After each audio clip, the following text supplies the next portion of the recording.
Hi friends, today's video is very important for every singer out there. No matter what level you may be at or no matter which style of music you may be singing, please watch this video from start to end because I am going to touch upon a very important topic called voice care. You know, as a singer, our voice is our main instrument, right? It is our musical instrument. So how do we maintain our instrument in proper condition? How do we take care of our voice? How do we keep it healthy? How do we keep it in good shape so that we can sing for many years to come? Remember one thing, if your voice is not in good condition, then singing becomes a much more difficult and painful process, and ultimately we will lose motivation and lose hope in singing. So that is why today's video is very important, because I am going to give you 10 important tips to take care of your voice so that it cooperates with you and supports you when you are singing. So stay tuned till the end of this video. I am Pratibha Sarathy and you're watching VoxGuru's YouTube series. If you haven't yet subscribed to our channel, then please hit that subscribe button right away. It will really motivate me to create more content for you, and it will also make sure that you don't miss out on any of our exciting updates.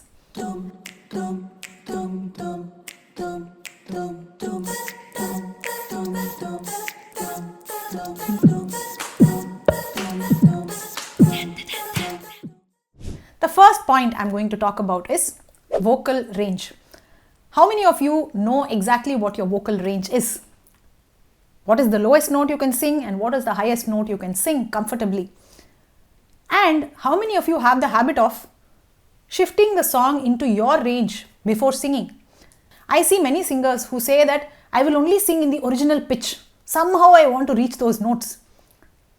Let me tell you, the original pitch is not your target. The song might have been composed in a certain shruti, based on the composer's idea. And that may be suitable for some singers who have a similar voice. But if you have a different type of voice, you should not be forcing yourself to sing in the original scale. So first of all, get comfortable with the idea of shifting a song to your scale. And I do it personally. Go check any of my songs which I have released on this channel. None of them are on original shruti. Because most of the songs that I like to listen to are very high pitched, but my voice is not of the same type. So I make it a point to bring it down to my shruti, and within that shruti I try to add all the modulations so that I am still able to express the song beautifully. The second point I'm going to talk about is practice volume. Now when you are practicing music, usually you will have to sing the same line again and again, right? So here, if you practice in your full volume, with your full energy each time, then within 20 to 25 minutes, you will be totally exhausted and you will not be able to practice further. So what I generally do is, whenever I'm practicing a particular song and I know that I have to repeat this so many times, I will sing at a very low volume, right? Because what I'm doing is not voice practice. It is training for my mind, right? I'm trying to memorize something. I'm trying to internalize something. So for that, I don't need my full voice. I just need to focus more and use a minimum voice to sing and listen to myself. So please adopt this approach, especially if you are somebody who is at an intermediate level and you have to practice for 1.5 hours every day. Then you need to preserve your stamina, right? So practice at a very low volume. Once you have internalized everything, then you sing 2 or 3 times with the normal volume, once, just to present the whole composition. So try this out. The third point, clearing your throat. How many of you have the habit of doing this very frequently? Well, this is a very bad habit and very harmful for the voice. So if you are somebody who is unknowingly doing this often, then please stop it immediately. Every time you feel the urge to clear your throat, instead of that, just take a sip of water. So do that a few times until you lose that urge to clear the throat, because it is just psychological. We just think that by clearing our throat we are actually helping the voice, but actually it is very dangerous. We are harming the voice by doing that. The fourth point, vocal warm-ups. How many of you have a regular vocal warm-up routine that you follow. Let me tell you, singing without warm-ups is one of the most dangerous things for the voice, because every time we wake up from a long night's sleep, our voice is very, very relaxed. So from here, if we suddenly start singing a song, the voice actually gets into a state of shock. It gets very anxious, and that is when strain happens. Okay, so it is very important for you to do a solid 15 to 20 minute proper warm-up routine before you start singing. Fifth point, vocal registers. Now generally when we are singing a song, we need to use all our vocal registers. That is the chest voice, mixed voice and head voice. So depending on how the song is moving, we have to accordingly use the right technique to produce the sound. I see many students who are singing the entire song with their chest voice. So then what happens is, the song does not sound like a song. It sounds more like shouting, when you try to hit all the notes with your speaking voice. So that is not the right technique, and you need to have a good knowledge about the 3 vocal registers and how to use each of them so that you are able to sing without strain. The next point is diet. So there are many foods which are not good for singers because they create a lot of phlegm and they create a lot of irritation in the throat. Now this varies from person to person. For me, usually every time I have yogurt, it actually causes a irritating sensation. So I try to avoid it whenever I have to sing. For some people, oily and spicy food causes irritation. For some people it is coffee, for some people it is ice cream. So you have to pay attention to your body and try to find out which foods are causing you that irritation. Because immediately after eating certain foods, you will feel, throat will feel very phlegmy and you will want to clear your throat, and it will be a little difficult for you to sing. So try and avoid those foods, and hydration is very, very important. So drink plenty of water. If you don't drink enough water, then you will have a lot of dryness in your throat while singing. And the next point is something more generic but very, very, very important: building immunity. The biggest problem for a singer is cold and throat infection.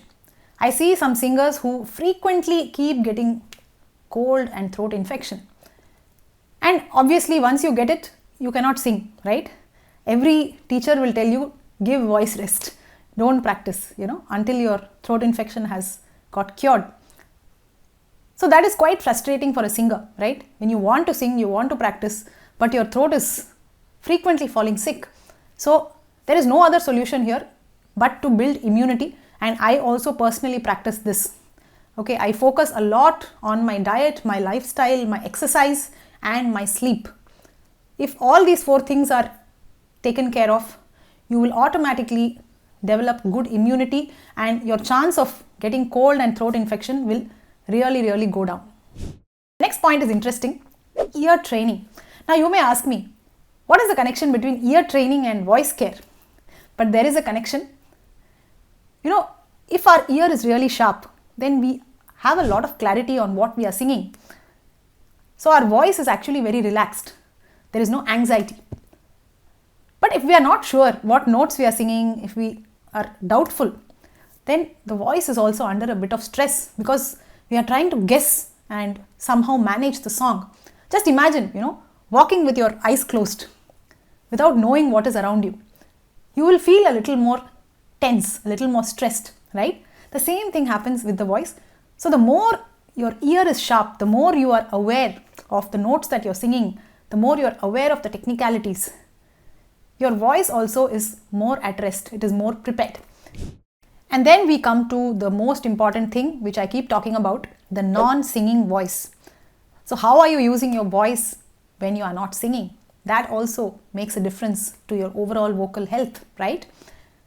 Now some people have the habit of talking very loudly. Some people have a habit of talking a lot. Okay, so all that also takes a toll on your voice. So you have to prioritize what are the important tasks where you have to give your full energy and full emotion, and what are some of the tasks where you can conserve a little bit. Okay, I follow this a lot. So there are certain meetings where my voice will be really, really low. I will not be putting much effort in projecting my voice. But On the other hand, when I'm shooting videos like this, I cannot do that, right? I have to give my full energy. I have to reach out to you. So I preserve my energy for these kind of tasks. So you should also find those priority tasks and project your voice only there. And the last point is voice rest. This is a very, very important thing. Please don't ignore it. Every time you practice for a certain time and you feel that your voice has become a bit tired, then please give voice rest for at least 1 or 2 hours. Do some other work that does not involve your voice. So keep planning your day accordingly. Even I do the same thing, right? Whenever I have a shoot, whenever I have to shoot a video like this, I'm actively using my voice. So after that, I plan some other type of work which does not require my voice, right? Something where I'm just on my laptop doing something, or I'm designing a course, or I'm typing something, So I plan my work like that so that all my voice assignments don't fall together. So you have to, give that rest in between. And if you have a cold or a throat infection, then absolutely give complete voice rest. There should be no use of the voice, ideally not even for speaking. Okay, I go to the extreme extent of using sign language whenever I have a throat infection. But even if you can't do that, at least make sure you are not exerting, you are not singing, definitely at all. So those were my 10 voice care tips for you. And if you're able to follow all of them sincerely, then trust me, you will see that huge difference in how your voice behaves and how it cooperates with you when you sing. So if you want further guidance in developing your voice, if you want to train your voice with the guidance of an expert, then please join VoxGuru's live voice culture course. So I have designed a beautiful 6 months program where we cover every aspect of voice training. So right from your stability to your breath control, your flexibility, agility, improving the resonance in your voice, developing a more strong voice, anything. So whatever may be your challenge or whatever may be your goal, we will help you achieve that through some very exclusive and very, very interesting exercises. So if you want to join our course, just drop us a WhatsApp message. I've shared the link in the description. So just say hi and we'll get back to you with all the details. And if you want to explore some self-learning courses that you can learn at your own flexible time and pace, then please download the VoxGuru app. So we have plenty of courses for you out there that you can choose from, and no matter what level you may be at, you will definitely find something that is very, very useful. And these are detailed, systematic courses, right? So it is step by step, and it contains a lot of useful animations to help you understand various things. Okay, so please do explore the app as well, and I will be eagerly waiting for that WhatsApp message. Take care and see you soon.